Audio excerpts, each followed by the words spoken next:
السلام عليكم. أعوذ بالله من الشيطان الرجيم. بسم الله الرحمن الرحيم والصلاة والسلام على رسول الله وعلى آله وصحبه أجمعين. رب اشرح لي صدري ويسر لي أمري واحلل عقدة من لساني يفقهوا قولي. Allah subhanahu wa ta'ala tells us in a hadith Qudsi. So a hadith Qudsi is a hadith in which Allah subhanahu wa ta'ala is speaking, but it's in the words of the Prophet ﷺ, in his own words. So that's what makes it different than the Quran. أَنَا عِنْدَ ظَنِّ عَبْدِي بِهِ. I am as my servant or my slave thinks of me. This is a very profound statement. أَنَا عِنْدَ ظَنِّ عَبْدِي بِهِ. I am as my slave thinks of me. This statement can change our lives, because Allah is telling us that He is what we expect from Him. He is as we think of Him. We have to be a people who think positive of Allah subhanahu wa ta'ala. And so the theme that I want to speak about today in terms of knowing Allah is one very simple theme that can help a person navigate their entire life and navigate through their storms and through the weather of their life. And that is something called husn al-dhann billah. Husn al-dhann billah means to have a positive opinion of Allah subhanahu wa ta'ala, to always expect positive and good from Allah subhanahu wa ta'ala. I want to talk about this concept and talk about what it really means, and then talk about how we can start to really apply this in our lives, and then the effect that it has. I want to give you guys an analogy.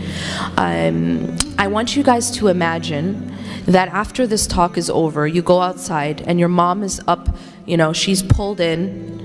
Maybe she's with you, but imagine that she's not, and that she's actually come and picked you up from outside the lecture. And you get in the car and she starts to drive. And as she's driving, you ask her, because you don't recognize the route that you're taking, you ask her, "Where are we going?" And she says to you, "Just wait, you'll see." Everybody imagine this? How many of you at this point are calling the police because you're so frightened? Is there anyone who's at this point calling the police, calling 911? "I don't know where my mom's taking me. I'm really scared. I think she's gonna hurt me." Anyone? Okay. Why is it that you're not afraid? It's a very simple question. I mean, a very simple answer. Trust. You said it in one word. Because you trust your mother. Now, I emphasize to you that you actually don't know where you're going, right? So I want you guys to keep that in mind. You don't know where you're going, but you trust the driver. You trust that your mother is not going to take you somewhere and then leave you there in a ditch.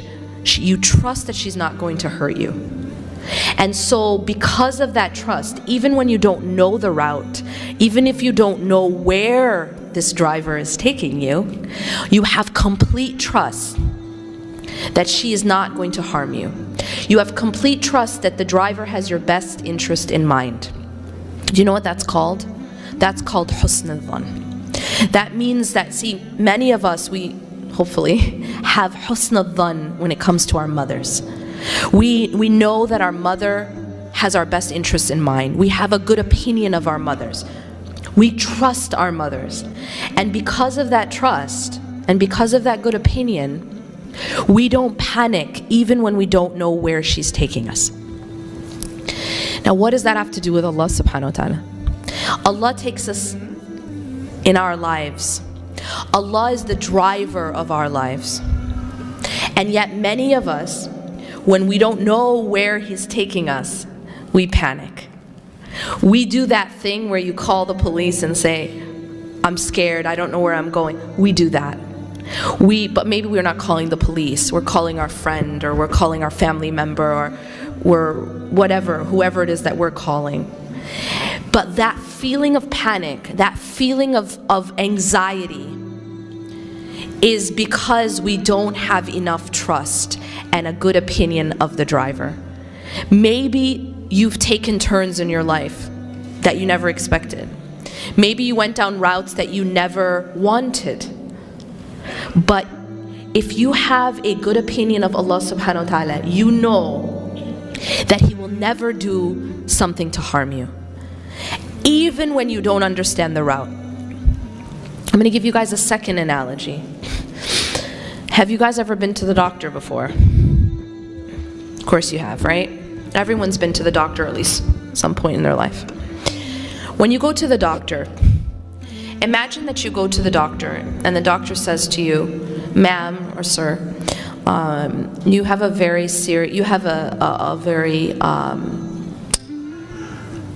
serious illness and I have to operate. You have to have a surgery. Now, when the doctor tells you this, how many of you in this room are actually surgeons? Exactly, didn't really think so. So, you yourself don't know anything about surgery, right?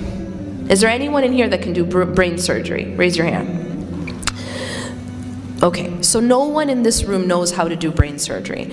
But when the doctor comes to you and says, I need to operate, I have to do brain surgery on you because you have this illness, what is our response to the doctor? How many of you who have no experience and no knowledge of brain surgery say, actually, you can't operate on me until I understand every single procedure that you're doing? Wouldn't that be a bit arrogant? You know nothing about brain surgery. This person went to school for 12 years and has 12 years experience, and you're saying that you need to understand. You guys following? All right, let's back up. When Allah does stuff in our lives, He's operating on us, yeah? But many of us, we think that we need to understand every single motion that not a surgeon is doing, but God. Is that not arrogance? Is that not arrogance? But God, why? Right? We like that word. Why? And it's almost like, yo, God, you have to explain it to me before you're allowed to do it. That's how we act. Now, I gave you an analogy to show you how completely ridiculous and how completely arrogant it is with a human being. Okay, a human being who actually, you could have been a brain surgeon if you studied for 10 years, right? But you can't be God, and I can't be God. And yet we have this type of arrogant attitude with Allah. But Allah, I don't get it, and therefore, I don't approve. You know, it's like, I don't approve, God. I don't approve of your actions. We wouldn't dare say that to a surgeon.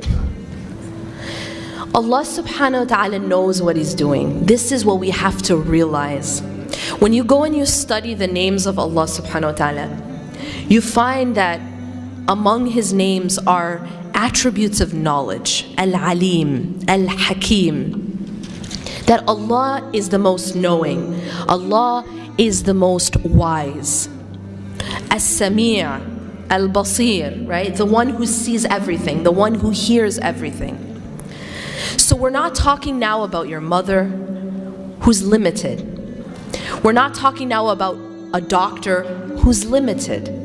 We're talking about someone who's unlimited and who has unlimited knowledge and unlimited ability. And yet we question Him. We question Him and we put ourselves at a level where we think that we need to approve, we need to understand. But see, if I take you back to the analogy of the surgeon, when the surgeon says, this is what needs to happen, what do you say as a patient? You say, do what you need to do, I trust you. You say, do what you need to do, I trust you. And you wouldn't dare say, I have to understand first, because you know that you can't understand.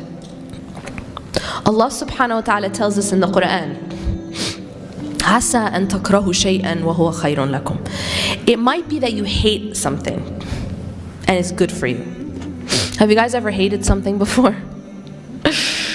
Have you guys ever been upset about something that happened in your life? Has it ever happened? Of course it did. Allah's saying it may be that you hate something and it's good for you. How many of you have been upset about something that happened. You didn't get into the school you wanted, you didn't get the program you wanted, you didn't marry the person you wanted, you didn't, whatever it was. How many of you, later on down the line, found out that this was actually better for you? Has that happened to anyone? So usually, in Allah's mercy, after time, maybe not at that moment, but after time, Allah allows you to see just a little bit of how He saved you. Allah tells us this, that indeed it may be that something that you hate is good for you.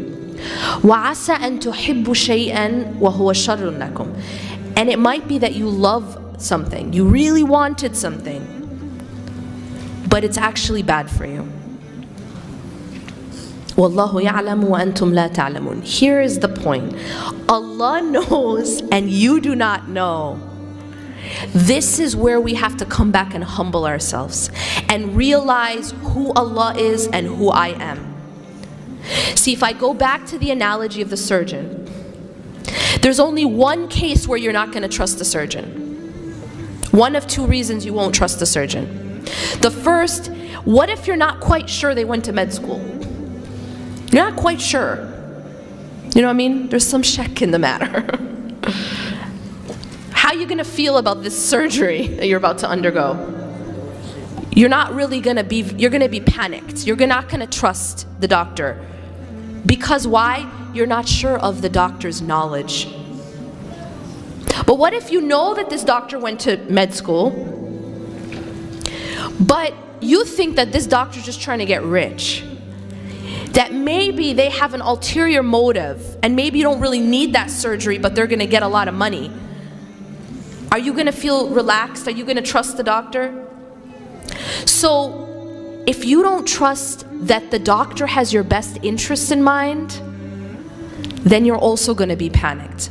So what have we just said? There are only two reasons that you're going to be panicked in this surgery. The first is if you don't trust the knowledge of the doctor, and the second is if you don't trust the intentions of the doctor. Are you guys with me?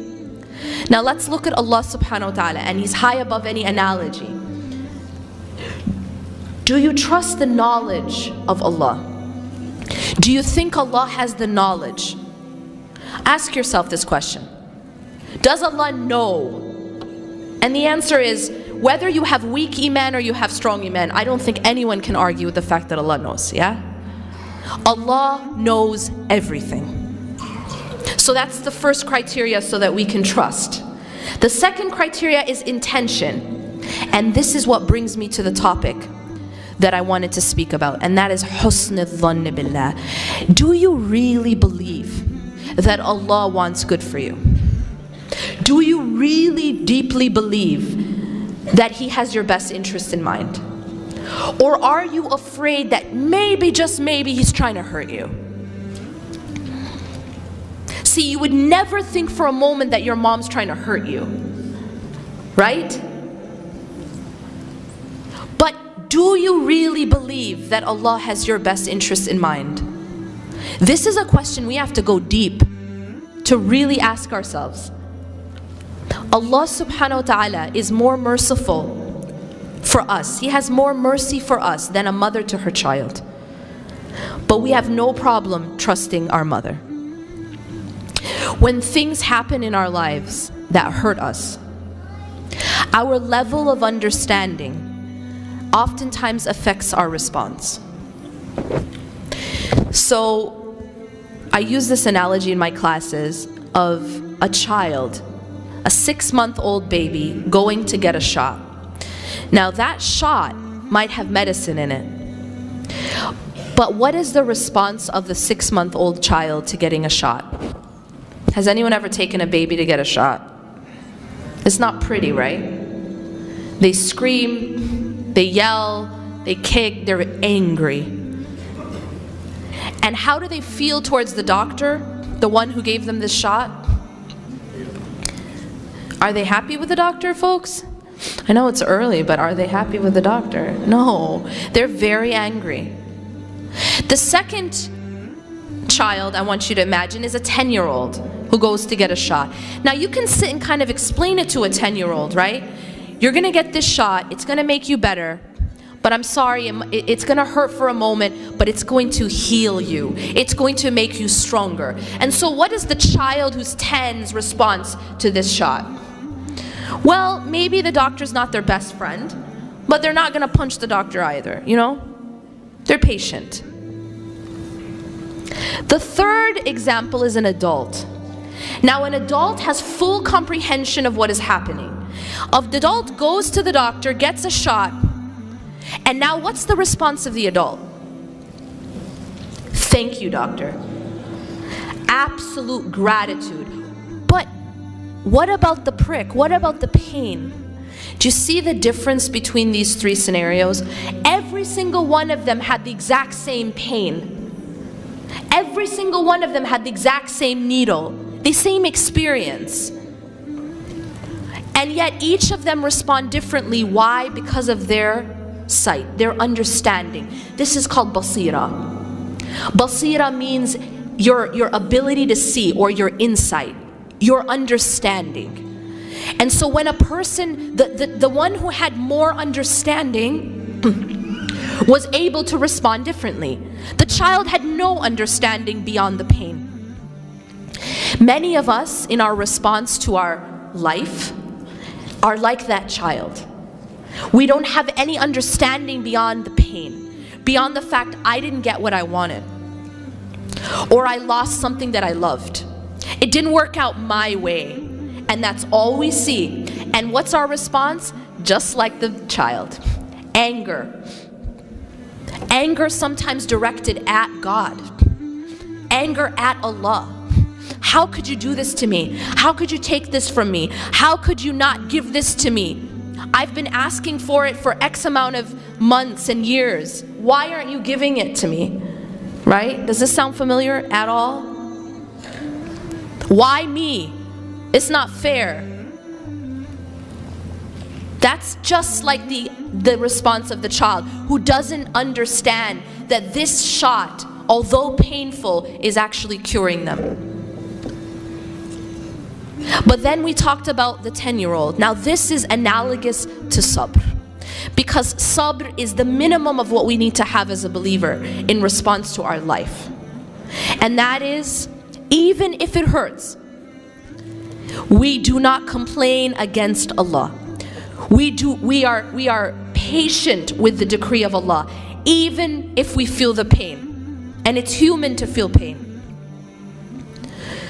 But we do not complain against the doctor. Now let me just quickly emphasize, complaining to Allah is different than complaining about Allah. Here's the difference. Complaining about Allah is, why me?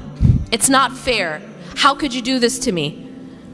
Anger, resentment, lack of acceptance, that's a contradiction to sabr.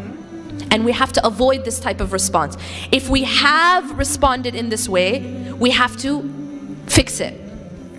There's always hope, by the way. I don't want anyone ever leaving this room thinking there's no hope. Oh, I messed up.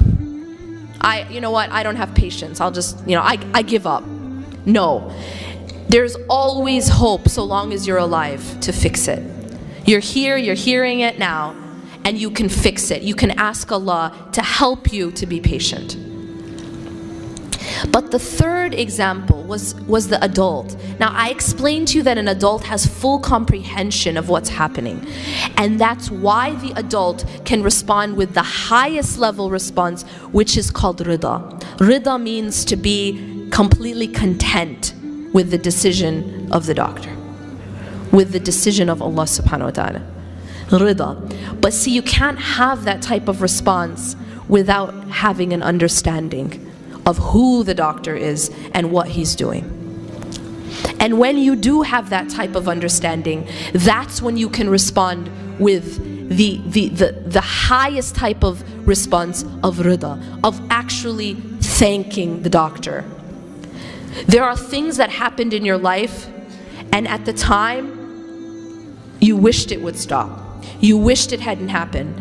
But after time, if you go back and you look, you can say thank you to the doctor. أقول قولي هذا واستغفر الله لي ولكم إنه غفور رحيم. سبحانك الله وبحمدك أشهد أن لا إله إلا أنت أستغفرك وأتوب إليك.